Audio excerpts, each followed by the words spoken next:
জীবনে আসলে পরিবর্তন তখন আসে যখন আমরা আমাদের মানসিকতা বদলাই। নিজেকে বদলাতে চাইলে কিছু বিষয় মনে রাখতে হবে যা জীবনকে সহজ এবং সুন্দর করে তুলবে। এক হচ্ছে এক্সপ্লেনেশন ছেড়ে দাও। প্রত্যেককে সবকিছু বুঝিয়ে বলার দরকার নাই। যা করছো তা যদি সঠিক মনে হয় তাহলে নিজেকে জাস্টিফাই করাটা বন্ধ করতে হবে। ২ হচ্ছে এক্সপেকটেশন কমা।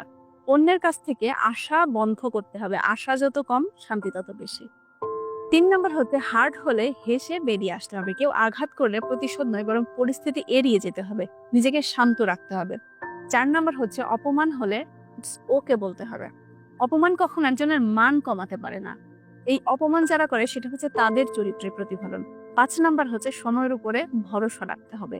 কেউ যদি যোগ্যতা নিয়ে প্রশ্ন তোলে তাহলে প্রমাণ দেওয়ার চেয়ে নিজেকে ভবিষ্যতে আরো বেশি যোগ্য করে তুলতে হবে। ৬ নাম্বার হচ্ছে ইগো নয় বরং সেলফ রেসপেক্ট দরকার। অহংকার ভুলে গিয়ে নিজের সম্মান বজায় রাখতে হবে। সেলফ রেসপেক্ট ব্যক্তিত্বের আসল পরিচয়। ৭ নাম্বার হচ্ছে নিজের জন্য বাঁচতে হবে। অন্যের জন্য তো বাঁচতেই হবে, কিন্তু নিজেকে যদি আমরা নিজেরা খেয়াল রাখি তাহলে অন্যকে ভালো রাখতে পারবো, ভালোবাসতে পারবো।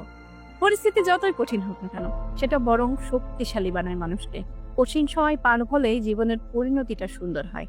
এই মাইন্ডসেট শুধু জীবনকে সুন্দর করে না বরং তোমাকে জীবনের প্রতি নতুন দৃষ্টিভঙ্গি দেব। তাই বলবো নিজেকে ভালোবাসো, নিজের উন্নতির জন্য কাজ করো। ভালো থেকো।